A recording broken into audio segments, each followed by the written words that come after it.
여러분, 성경 전체에 등장하는 사람이 한 몇 명쯤 될까요? 대한성서공회 인명사전을 보면 전체에 1888명이나 된다고 합니다. 그렇다면 그 중에서 가장 유명하면서 또 가장 인기 없는 사람을 뽑는다면 여러분 누구를 뽑으시겠습니까? 저는 아마도 삼손이 아닐까 싶습니다. 사람들 이름만 봐도 알 수가 있죠. 우리가 자녀 이름을 정할 때 성경 인물에서 따오는 경우가 많지 않습니까? 존, 폴, 데이빗, 데니엘, 세라, 에비게일처럼 말이죠. 그런데 혹시 주변에 삼손이라는 이름을 가지는 분 혹시 알고 계신 분 계신가요? 네, 없지요. 그러면 삼손을 모르는 분은요? 네, 또 없습니다. 기독교 신자가 아니라도 삼손은 대부분 다 압니다. 이렇게 삼손은 높은 인지도와 낮은 호감도를 가지고 있는 보기 드문 인물입니다. 저도 제 주변에 삼손이라는 이름을 가진 사람이 누가 있을까 찾아보다가 딱 하나 찾았는데 샘소나이트 가방이었습니다. 1910년 제스 슈와이더가 회사를 설립하면서 튼튼하고 견고하다는 의미로 정말 이름을 삼손이라고 지었습니다. 자신이 만든 여행용 가방에 널판지를 놓고 그 위에 성인 남자 5명을 올라가게 한 뒤에 그것을 광고에 활용하고 또 로고로도 썼습니다. 1000파운드를 견딜 만큼 강한 가방이라는 것이죠. 그런데 그도 계속 삼손이라고 쓰긴 좀 그랬는지 1940년 삼손 같다라는 뜻으로 샘소나이트로 이름을 바꾸었습니다. 또 예전에 우리 남자아이들 머리를 조금 길게 길렀던 것이 유행했었던 적이 있었어요. 그때 어떤 집사님이 다른 집 아이한테 야, 너 참 삼손 같다라고 했다가 수습하느라 진땀 뺐던 것을 봤던 기억이 있습니다. 분명 성경 인물인데 더군다나 사사인데 삼손 같다라는 말은 마냥 듣기 좋은 그런 칭찬만은 아닌 것이죠. 왜일까요? 아마도 그에게 있는 선입견 때문이 아닐까 싶습니다. 삼손하면 떠오르는 것이 일단 머리가 길고 힘이 세고 그리고 성격은 조금 욱하고 그래서 왠지 좀 무식해 보이고 그리고 여자를 밝히는 사람 뭐 이런 이미지들이 있죠. 인생의 끝이라도 좀 좋아야 하는데 마지막 모습은 어땠습니까? 머리는 깎이고 두 눈은 뽑혀 건물에 무너져 그 아래서 최후를 맞이했습니다. 그러니까 너도 커서 이런 사람처럼 돼라고 자녀 이름을 선뜻 붙이기가 주저되는 것이죠. 그런데 이런 식으로 따지자면 스데반은 투석형으로 죽었고 세례 요한은 헤로당에 의해서 목이 잘려 쟁반에 담겼으며 사울왕은 전투 중 부상을 입자 자결해서 그의 시신이 벳산 성벽에 매달렸습니다. 더군다나 사울은 예수님의 조상이 되는 다윗을 죽이려던 인물이었죠. 그런데도 많은 셀럽들 이름 중에 사울이라는 이름을 우리가 쉽게 찾아볼 수가 있습니다. 따라서 단지 삼손이 비참하게 죽었기 때문에 라고는 이 이유 가지고는 이러한 삼손 기피 현상이 설명되지 않는 것입니다. 이렇게 삼손은 여러 가지로 참 수수께끼 같은 인물입니다. 그래서인지 수수께끼는 그의 사역의 중요한 사역 시작 지점이 됩니다. 사사로서의 삼손의 활동은 이방 여인과의 결혼을 하고 그 결혼식 피로연에서 수수께끼를 내는 것으로부터 본격적으로 시작되기 때문이죠. 또 그의 인생을 둘러싼 여러 의문점들도 참 많습니다. 특히 그의 힘의 비밀이 그렇죠. 우리가 생각하듯 그의 힘은 정말 머리카락에서부터 나왔던 것일까요? 또 우리 자녀들이 아빠, 삼손은 착한 사람이야, 나쁜 사람이야 라고 물으면 우린 도대체 어떻게 대답해야 하는 것일까요? 무엇보다 그의 인생을 통해 하나님께서 우리에게 말씀하고자 하는 것은 과연 무엇이었을까요? 오늘 이 시간 그 은혜의 수수께끼를 함께 풀어보기를 소원합니다. 삼손의 인생을 간략하게 살펴보면 그는 단지파의 마노아의 아들로 태어나는데 날 때부터 나실인, 즉 하나님께 구별된 자였습니다. 하지만 그의 삶은 우리의 기대와 많이 다른 방향으로 전개되지요. 먼저 부모의 반대를 무릅쓰고 이방 여인과의 결혼을 강행합니다. 또 자신의 경험을 모티브로 해서 그 결혼식 피로연에서 수수께끼를 냈는데 블레셋 사람들이 자신의 아내를 협박해서 그 정답을 알아내자 삼손이 다른 블레셋 사람 30명을 죽여서 그 옷을 강탈해 던져주었습니다. 후에 자기 아내를 뺏겼음을 알게 되자 이번에는 여우를 2마리씩 묶어 꼬리에 횃불을 달고 총 300마리를 밭에 풀어놓습니다. 이것이 빌미가 되어 그의 아내와 장인이 죽게 되자 분노한 삼손은 많은 블레셋 사람들을 죽이고 에담 바위 틈에 들어가 숨게 되죠. 또 나귀 턱뼈로 1,000명을 죽이기도 하고 기생집에 있다가 블레셋 사람들이 잡으러 오자 갑자기 성문 문짝을 뽑아서 산 위에 갖다 놓기도 합니다. 무엇보다 우리가 잘 알고 있는 것처럼 들릴라라는 여인에게 자신의 비밀을 알려주고 힘이 빠진 채 조롱당하다가 마지막에 기둥을 무너뜨려 블레셋 사람 3,000명을 죽입니다. 표면적으로 그의 인생을 보자면 일단 이방 여인과의 통혼에다가 동물 학대, 방화, 공공기물 파손, 기생집 출입, 기밀 누설 등 참 여러 가지로 골고루 덕이 되지 않는 인생이었죠. 그리고 가장 심각한 것은 그가 나실인이었음에도 불구하고 나실인의 금지 규정 3가지를 모두 다 어겼다는 데 있었습니다. 첫째, 나실인은 포도의 소산과 독주를 먹지 말아야 함에도 불구하고 그는 딥나에서 결혼식 피로연인 미시테, 즉 술잔치를 벌였습니다. 둘째, 사체 접촉이 금지되었음에도 불구하고 그는 사자를 만나 그를 죽인 후에 거기에 나중에 꿀이 생기자 아무런 머뭇거림 없이 손으로 찍어 먹지요. 셋째, 나실인은 머리에 칼을 대지 말아야 함에도 불구하고 우리가 아는 것처럼 드릴라에게 발설함으로써 자신이 직접 깎지만 않았을 뿐이지 사실상 모든 빌미를 다 제공해 줍니다. 이 정도면 삼손은 좋은 사람일까요? 나쁜 사람일까요? 아마도 이 판결에 있어 검사 측이었다면 증거는 차고도 넘친다 이렇게 말했을 겁니다. 그런데 이렇게 일단락 짓기에는 뭔가 풀리지 않는 수수께끼가 있습니다. 일단 삼손이 사사기 안에서 차지하는 분량이 그렇죠. 관련 내용이 좀 길면 대사사, 적으면 소사사라고 말하는데 보통 2장을 넘지 않습니다. 그런데 삼손은 사사기 13장부터 16장까지 무려 4장 96절입니다. 다른 사사들에 비해서 압도적으로 많죠. 힘만 세지 분별력이 없으면 인생에 화를 당한다, 이 정도의 교훈을 말하기 위해서 이토록 많은 분량을 할애했다는 것은 납득이 되지 않습니다. 무엇보다 삼손이 도대체 어떤 사람이었느냐라는 이 수수께끼를 풀기 위해서는 성경이 그를 어떻게 평가하는지를 봐야 합니다. 특히 이처럼 구약을 해석하기 위해서는 신약의 렌즈로 봐야 하는데, 구약은 그 자체로 역사적 사실이고 또 진리이기도 하지만 큰 그림에서 보자면 예수 그리스도의 그림자이기 때문에 그렇습니다. 그렇다면 신약 성경은 삼손에 대해 어떻게 말할까요? 신약에 딱 한 번 그의 이름이 나오는데 그 위치가 매우 의미심장합니다. 소위 믿음장이라는 곳에서 그의 이름이 등장하기 때문이죠. 우리 함께 히브리서 11장의 말씀을 읽어볼까요? 내가 무슨 말을 더하리요? 기드온, 바락, 삼손, 입다, 다윗 및 사무엘과 선지자들의 일을 말하려면 내게 시간이 부족하리로다. 믿음에 있어 명예의 전당이라고 할 수 있는 히브리서 11장에는 총 16명의 인물이 소개되고 있는데 그 중에 삼손도 당당하게 그 이름을 올리고 있는 것입니다. 뭐 그럴 수도 있지 하고 무시할 수도 있지만 여기에 이름이 올라가지 않는 인물들이 워낙 거물급들이라 무시하기가 쉽지가 않습니다. 일단 가나안 정복의 주역이었던 여호수아와 갈렙, 또 모든 선지자들의 대표 주작격인 엘리야와 엘리사, 살아있는 사자를 모피 이불로 덮고 잔 다니엘, 기도로 아시리아 제국을 물리치고 또 생명 연장의 꿈도 이룬 히스기야 등 참으로 쟁쟁한 사람들을 제치고 거기에 이름을 올린 것입니다. 이제 좀 풀었다 싶었는데 이렇게 삼손의 수수께끼는 또다시 의문 속으로 들어가는 것입니다. 그렇다면 성경은 왜 믿음의 전당에 삼손의 이름을 올렸던 것일까요? 어쩌면 이것은 지금까지 우리가 너무 삼손을 도덕적 관점에서 바라본 것은 아닌가 싶습니다.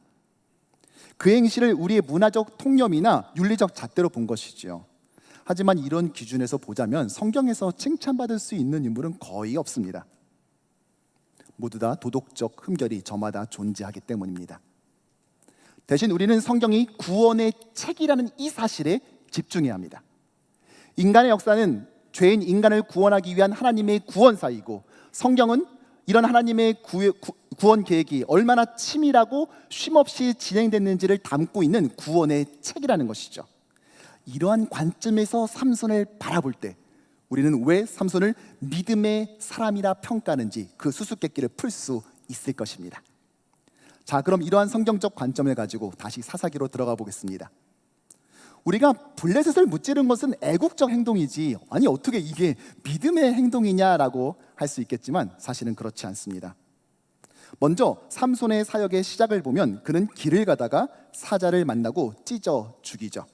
우리 5절의 말씀 같이 한번 읽어볼까요? 삼손이 그의 부모와 함께 딥나에 내려가 딥나의 포도원에 이른즉 젊은 사자가 그를 보고 소리 지르는지라 여호와의 영이 삼손에게 강하게 임하니 그가 그 사자를 염소 새끼를 찢는 것 같이 찢었으나. 여기서 주목할 것은 이 사자를 만난 장소입니다. 포도원이죠. 포도원은 성경 안에서 이스라엘을 상징하는 표현으로 자주 사용됩니다. 그리고 딥나는 오늘은 블레셋 사람들이 살고 있었지만 여호수아 때 단 지파가 분배받았던 땅이죠. 그런데 그 포도원 이스라엘에 오늘 사사가 어슬렁거리고 있는 것입니다. 무슨 말입니까? 당시 이스라엘은 철기 문명으로 무장한 블레셋의 지배를 받고 있었던 것입니다. 그런데 여호와의 영, 성령이 그곳에 임하자 어떤 일이 벌어졌죠? 사자를 찢어 죽입니다. 무슨 말입니까? 이제 하나님께서 블레셋으로부터 이스라엘을 구원하는 도구로 사사 삼손을 사용하겠다는 것입니다. 바로 이것이 그의 사역의 시작이었죠. 그리고 얼마 뒤 보니 그 사자 안에 꿀이 생겼습니다. 그것을 맛본 삼손은 이렇게 자신의 피로연에서 수수께끼를 냅니다. 삼손이 그들에게 이르되 먹는 자에게서 먹는 것이 나오고 강한 자에게서 단 것이 나왔느니라 하니라. 그들이 사흘이 되도록 수수께끼를 풀지 못하였더라. 먹는 자, 즉 포식자에게서 먹는 것이 나오고 강한 자에게서 단 것이 나왔다. 여러분, 이 문제에 맞출 수 있겠습니까? 앞선 사자 사건을 우리가 이미 알고 있으니까 이해되지, 이런 에피소드를 모르는 사람이 이 문제를 맞출 수 있겠냐는 겁니다. 그러니까 이건 처음부터 풀지 못할 문제를 낸 것이 아닌가라고 여길 수 있습니다. 제가 5살 때 유치원에 갔다가 수수께끼에 대해서 배우고 집에 돌아와서 부모님께 이렇게 말했다고 합니다. 아빠, 내가 지금부터 문제 낼 테니까 잘 맞춰봐. 파란 게 뭐게? 자기가 하루 종일 본 것 중에서 파란 물체 다 맞춰보라는 겁니다. 내가 아니까 어른들은 당연히 알 거라고 여긴 것이죠. 여러분, 이게 5살에 하니까 귀엽지, 만일 어른들이 돈 1,000불씩 걸고 이렇게 수수께끼를 냈다면 이거 어지간한 인격 아니고서는 무사히 집에 못 들어갑니다. 삼손의 수수께끼가 이런 거였을까요? 그렇다면 삼손을 동네 깡패처럼 여긴 것입니다. 괜히 억지 부려가며 돈 뜯으려고 시비 거는 것이죠. 수수께끼라는 말은 매듭을 묶는다라는 뜻의 후드에서 유래한 말로서 지혜롭다는 의미를 내포하고 있습니다. 스바 여왕이 솔로몬 왕의 지혜를 보기 위해서 수수께끼를 내어 테스트하지 않았습니까? 그러니까 삼손은 무식하고 힘만 센 것이 아니라 힘과 지략을 겸비했던 인물인 것이죠. 그동안 그에게 덧씌워진 이미지로 인해 우리가 잘못 오해했던 것입니다. 사실 이것은 지혜만 있으면 얼마든지 풀 수 있는 수수께끼였습니다. 포식자에서 먹는 것이 나온다. 강한 자에게서 단 것이 나온다. 그런데 포식자 중에서 강한 자는 누구입니까? 최상의 포식자. 네, 사자입니다. 그러면 먹는 것 중에서 가장 단 것은 무엇일까요? 지금은 악마의 초콜릿 누텔라겠지만 그때는 꿀이었습니다. 그러니까 이 사자 사건과 수수께끼는 삼손 사역의 정체성을 보여주는 것입니다. 포식자 블레셋으로부터 포도원 이스라엘을 구원하는 사사라는 것입니다. 그리고 그를 통해 젖과 꿀이 흐르는 그 땅을 다시 회복하시겠다는 것이죠. 그래서 공식적인 그의 사역 맨 앞에 이것을 전진 배치시키는 것입니다. 그런데 문제가 있었습니다. 이스라엘의 영적 상태가 이전과는 너무나도 달라졌다는 것입니다. 삼손이 사사로 활동할 당시 이스라엘의 영적 상황에 대해 성경은 우리에게 이렇게 소개합니다. 이스라엘 자손이 다시 여호와의 목전에 악을 행하였으므로 여호와께서 그들을 40년 동안 블레셋 사람의 손에 넘겨 주시니라. 이스라엘 하나님을 떠나자 하나님께서는 블레셋을 이스라엘을 치는 막대기로 사용하십니다. 사사기에서 발견하는 패턴이죠. 이스라엘 백성이 하나님께 범죄하면 하나님께서는 이방 민족을 들어 그들을 치시고, 그들이 회개하고 간구하면 하나님께서는 사사를 들어 그들을 구원하시는 이 사이클입니다. 오늘 본문도 이스라엘은 범죄했고, 그래서 하나님께서 블레셋을 통해 그들을 다스리게 하십니다. 자, 그러면 이제 뭐가 등장해야 됩니까? 그렇죠, 회개와 간구입니다. 그런데 신기하게도 사울의 이 이야기에서는 눈을 씻고 봐도 그것을 찾아볼 수가 없습니다. 아니, 오히려 그 반대의 현상이 등장하지요. 자신의 블레셋 아내와 장인이 살해되고 또 시체방화까지 당하자 삼손은 많은 블레셋 사람들을 죽이고 숨습니다. 이에 화가 난 블레셋 사람들은 병력을 몰고 유다 지파의 경계까지 오죠. 이때 유다 지파는 어떻게 했을까요? 맞서 싸웠겠습니까? 아닙니다. 유다 사람 3,000명이 에담 바위 틈에 내려가서 삼손에게 이르되, 너는 블레셋 사람이 우리를 다스리는 줄을 알지 못하느냐? 내가 어찌하여 우리에게 이같이 행하느냐? 3,000명이나 되는 유다 사람들이 찾아와서 삼손을 비난합니다. 당신은 블레셋 사람들이 우리를 다스리는 걸 모르? 라고 말이죠. 여러분, 믿어지십니까? 지금 무려 유다 지파입니다. 12지파 중 에브라임과 더불어 가장 강력하고, 창세기 49장 아버지 야곱에게 어떤 축복을 받았습니까? 유다는 사자와 같고, 유다에서 왕이 끊임없이 나올 것이며 모든 형제들은 그에게 절할 것이다. 그런데 그 세상 용맹한 유다는 지금 어디 갔습니까? 3,000명이면 블레셋과 어떻게 붙어볼 수 있는 건 아닐까요? 그런데 그 많은 인원을 끌고 지금 삼손에게 와서 비난합니다. 그리고선 너는 블레셋이 우리를 다스리는 것을 정말 모르니? 하는 이런 블레셋 대변인 같은 소리만 늘어놓고 있습니다. 왜 이렇게 되었을까요? 당시 이스라엘은 싸우기를 포기했던 것입니다. 이전처럼 약탈하고 죽이고 하는 시기면 위기의식을 느껴 회개하고 간구했을 텐데, 당시 블레셋은 무력이 아닌 유화 정책을 폈던 것이죠. 따라서 삼손 시대가 전체 사사시대 중에서 제일 위험한 것은 블레셋을 대하는 이스라엘의 태도 때문이었습니다. 군사적 침략과 압제가 아닌 문화적 영향력 속에 이스라엘은 점점 그들에게 동화되어 갔고, 그들의 통치를 당연한 것으로 받아들이기 시작했습니다. 신앙적 정체성을 잃어버렸고, 오늘 삼손을 잡겠다고 유다 지파 3,000명이 몰려오는 이 장면에서 그 절정을 이루는 것입니다. 우리가 흔히 사사시대를 영적 암흑시대라고 하는데, 이 시대는 암흑 중에서도 암흑이었던 것입니다. 아니, 하나님이 세운 사사는 이방 민족을 무찌르고 이스라엘 백성은 그 사사 잡겠다고 쫓아오는 이 장면을 도대체 우리는 어떻게 이해해야 할까요? 만일 이대로 100년, 아니 몇십 년만 더 진행되었다면 이스라엘은 그 영적 전체성이 완전히 소멸되었을 것입니다. 그러나 하나님은 삼손을 들어쓰사 나날이 유착되어가는 이스라엘과 블레셋의 관계 균열을 만드셨습니다.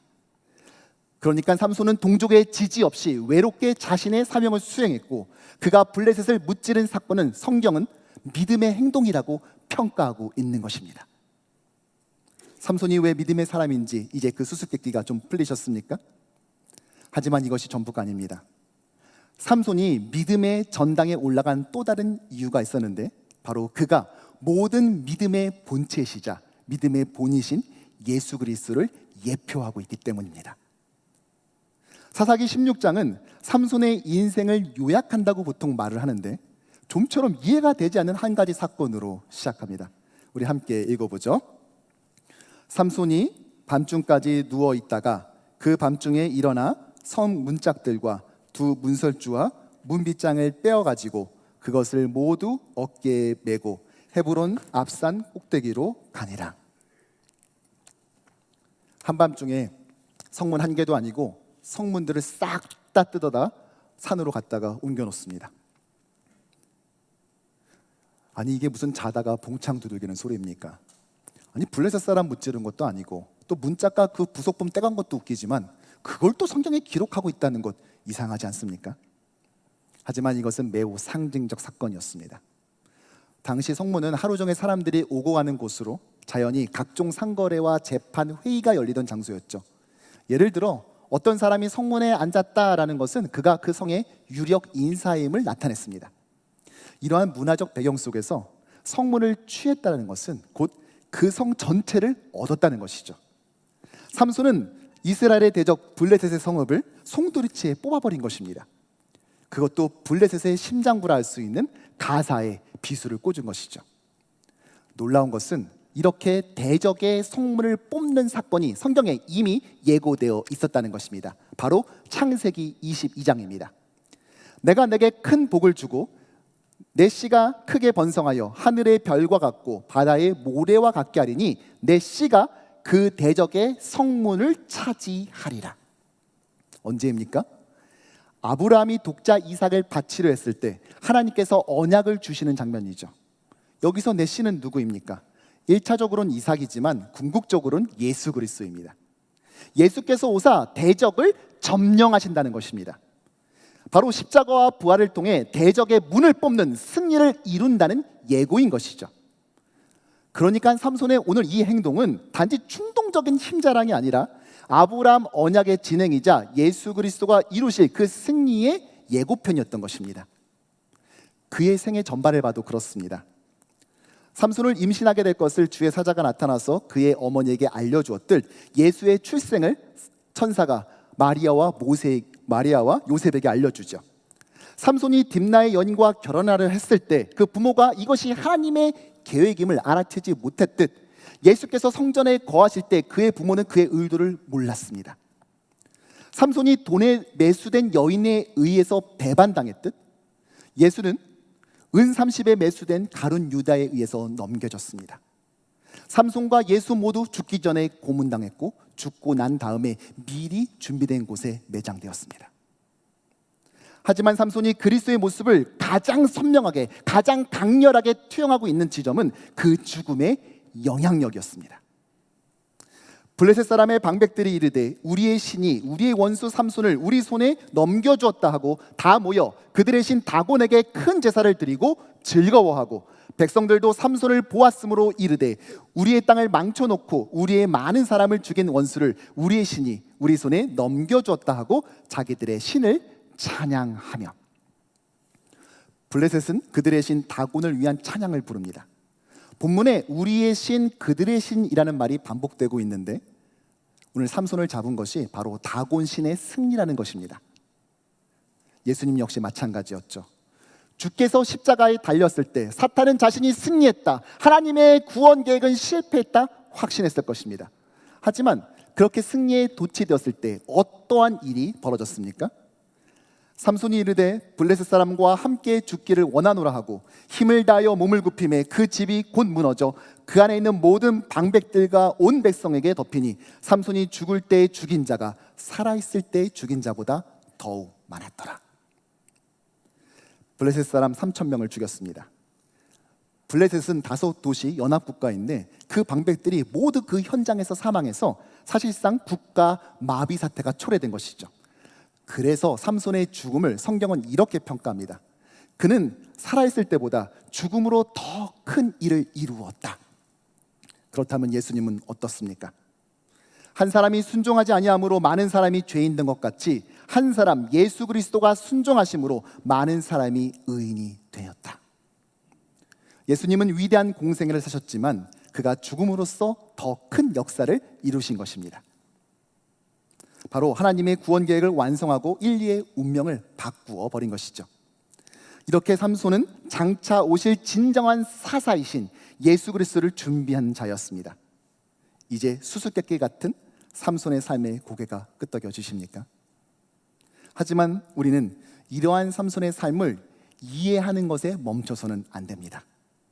그를 통해 우리에게 주시는 하나님의 명령을 깨달아야 합니다. 우리는 무엇을 해야 할까요? 바로 지금 이 시대가 삼손의 때와 너무나도 닮아 있음을 발견하는 것에서부터 시작해야 합니다. 이방 민족이 군사적 압제를 했을 때는 회개하고 기도하던 이스라엘이 오히려 문화적으로 예속하자 저항을 포기했습니다. 죄의 문화를 수치나 위기로 여기지 않은 것입니다. 마찬가지로 지금 우리가 세상의 영적 지배와 영향력을 너무 쉽게 허락하며 순응하고 있지는 않은지 돌아봐야 합니다. 병이 가장 위험할 때가 언제죠? 아무런 자각 증상이 없을 때입니다. 에스키모인들의 늑대 사냥법에 대해서 아마 여러분 들어보셨을 것입니다. 날카로운 칼날을 거꾸로 세우고 거기에 다른 동물의 피나 고기를 살짝 덮어놓으면 늑대가 와서 그것을 핥습니다. 매서운 추위에 감각이 무뎌져 그 칼에 자신의 피가 흐르는지도 모르고 계속 핥다가 결국 과다출혈로 죽게 되죠. 이것이 실제이든 또는 우화이든지 간에 당시 이스라엘과 또 지금 이 시대에 재현되고 있는 것입니다. 우리는 예전처럼 신사참배를 강요받거나 예수 믿는다는 이유로 콜로세움에 내몰리지는 않습니다. 적어도 한국과 미국에 그런 물리적 박해는 없지요. 그렇다고 마귀의 공격이 멈춰진 것일까요? 아닙니다. 또 다른 형태로 더욱더 거세게 몰아치고 있습니다. 바로 문화와 사상을 통해서 조금씩 잠식해 가고 있습니다. 한 가지 예로 전에 카운티 로고 안에 눈에 보이지도 않는 아주 자그마한 십자가가 있었습니다.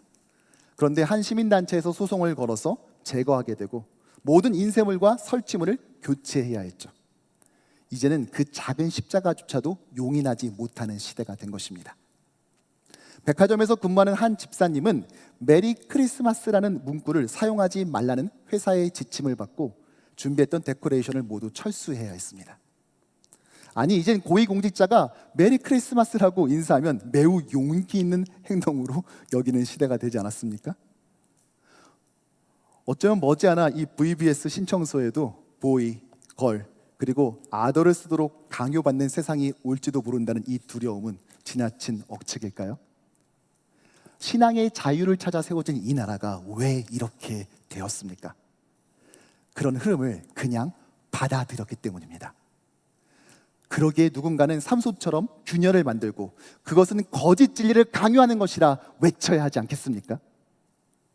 그러다 보면 세상의 문화를 따르지 않는 우리를, 그리고 우리의 믿음을 쓸모없는 존재인 양 공격하고 삼손처럼 외로워질 수도 있습니다. 하지만 사랑하는 성도 여러분, 내가 쓸모 있는 사람인지 아닌지는 세상이 평가하는 것이 아닙니다. 그들은 우리를 만들지도 또 구원하지도 않았습니다. 우리가 정말 쓸모 있는지는 우리를 만드시고 구원하시고 우리에게 소명을 주신 오직 주님만이 판단해 주시는 것입니다. 물론 우리는 강하지 않습니다. 연약하고 넘어지죠. 거대한 세상의 위협 앞에 위축되기 일쑤입니다. 마치 머리카락 잘리고 눈 뽑힌 삼손처럼 말이죠. 삼손이란 이름은 작은 태양이란 뜻이고 들릴라는 밤입니다. 그러니까 들릴라에 의해서 삼손이 잡힌 오늘 이 사건은 태양이 밤에게 집어삼켜진 것처럼 보이는 일이죠. 실제로 두 눈도 뽑혀서 완전한 암흑, 어떠한 소망도 걸 수 없는 순간이었습니다. 마치 이 시대처럼 말이죠. 이럴 때 우리는 어떻게 해야 할까요?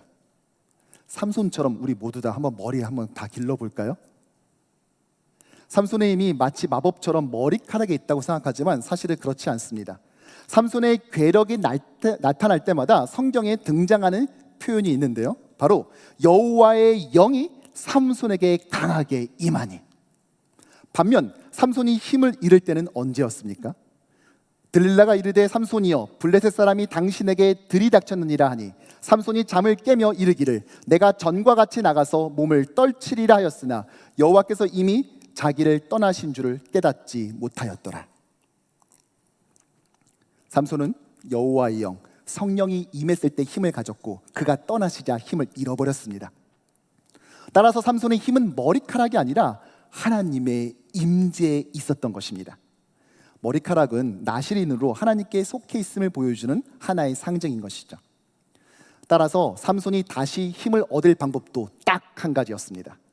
다시 하나님을 찾는 것, 그의 임재를 경험하는 것입니다.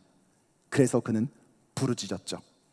주 여호와여 구하옵나니 나를 생각하옵소서. 하늘은 스스로 돕는 자를 돕는다고 하죠. 하지만 성경은 우리에게 이렇게 말합니다. 하나님은 스스로 도울 수 없는 자를 도우십니다. 삼손의 기도는 짧았고 그 짧은 기도는 강력했습니다. 그가 지금까지 해낸 것보다 더 많은 일을, 더 큰 일을 세상을 향해 하게 하셨습니다. 한 신학자의 말처럼 기도하기 위해 손을 모으는 것은 엉망진창인 이 세계의 반기를 드는 출발점이었던 것입니다. 삼손이 다 잘했다는 것은 아닙니다. 그는 분명 현저한 인격적 결함을 가지고 있었죠. 드릴라가 계속해서 비밀을 캐묻고 또 그때마다 어김없이 블레셋 사람들이 출몰했을 때 그는 조심성이 없었습니다. 어느 땐 사사 같다가도 어느 때 보면 매우 실망스럽습니다. 하지만 솔직히 나 자신도 그렇지 않습니까? 믿음이 좋은 것 같다가도 고난이 오면 걱정합니다. 하나님만 붙잡는 것 같다가도 돌아서서 세상에 기웃댑니다. 말로는 믿음으로 전진하겠다면서 두려움에 뒷걸음질 칩니다. 이럴 때마다 어떤 게 진짜 나인지 나 스스로도 헷갈리죠. 주님을 믿고 있는 건지 믿는다고 믿고 싶은 건지 말입니다. 그러니까 어떤 사람인지 도대체 모르겠는 것은 삼손뿐만 아니라 나 역시도 마찬가지인 것입니다. 그럼에도 하나님께서는 또 다른 삼손인 우리를 들어 오늘 세상을 도전케 하십니다. 나를 절대 포기하지 않습니다. 오늘 본문에서도 22절에 이렇게 희망을 주십니다. 그의 머리털이 밀린 후에 다시 자라기 시작하니라. 이것이야말로 정말 수수께끼 같은 일이죠. 원래 수수께끼는 그 답을 아는 순간 효용 가치가 없어집니다.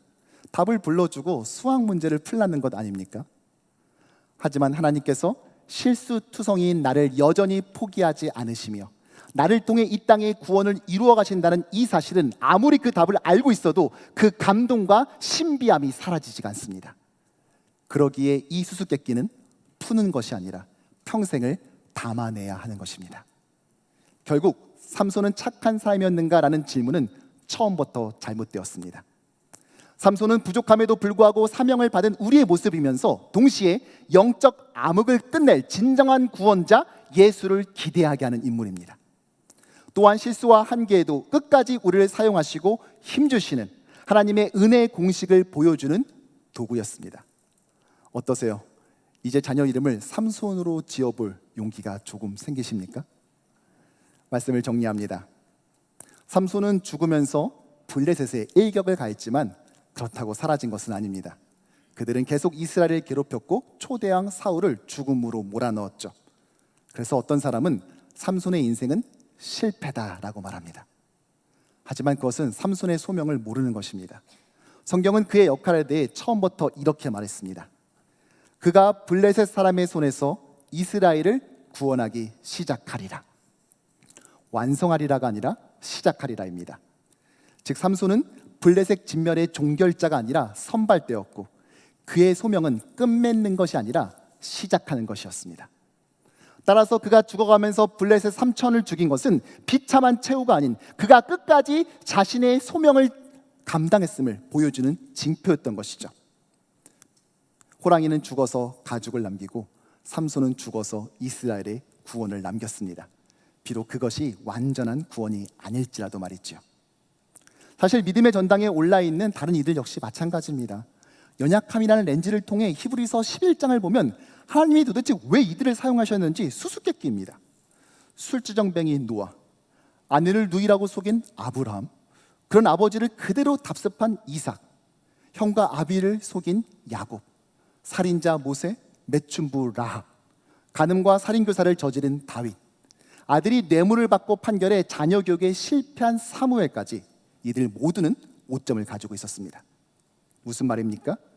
비록 완벽한 인생은 아니었지만 믿음으로 끝까지 자신의 사명을 수행했던 자들이었습니다. 완벽한 삶이 아니라 완주한 삶이었던 것이죠. 그리고 하나님께서는 그들을 믿음의 사람이라 불러주십니다. 삼손 역시 마찬가지입니다. 그런 나실인이죠. 하나님께 드려진 자, 어쩌면 재물과도 같은 존재였습니다.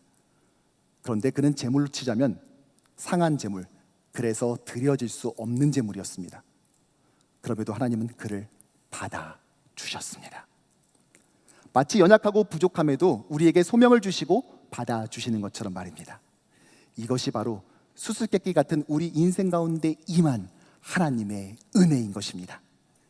그리고 그 은혜를 경험한 자는 세상을 향해 NO! 아니라고 외쳐야 합니다. 하나님을 떠나 죄를 향해 전력 질주하는 세상을 막아서야 합니다. 12명의 사사 중 삼손은 마지막 사사였습니다. 영적 암흑기를 반복할 때마다 더 깊은 암흑으로 들어간 결과 이스라엘은 하나님을 잃어버렸고 죄에 대한 통증마저 잃어버렸습니다. 이렇게 죄에 유착된 세상에 하나님은 또 다른 삼손을 보내어 오늘 외치게 하십니다. 거룩한 소란을 일으키기를 원하십니다. 그리고 그 사역에 오늘 우리를 부르십니다. 지금 나의 삶은 그러한 하나님의 구원의 서사를 담아내고 있습니까? 바라기는 삼손의 때와 같이 더 교묘하게 유혹하는 이 시대 속에서 수수께끼 인생에 임한 그 은혜를 경험함으로 복음으로 세상을 소란케 하는 주의 백성 되기를 주님의 이름으로 간절히 축복합니다.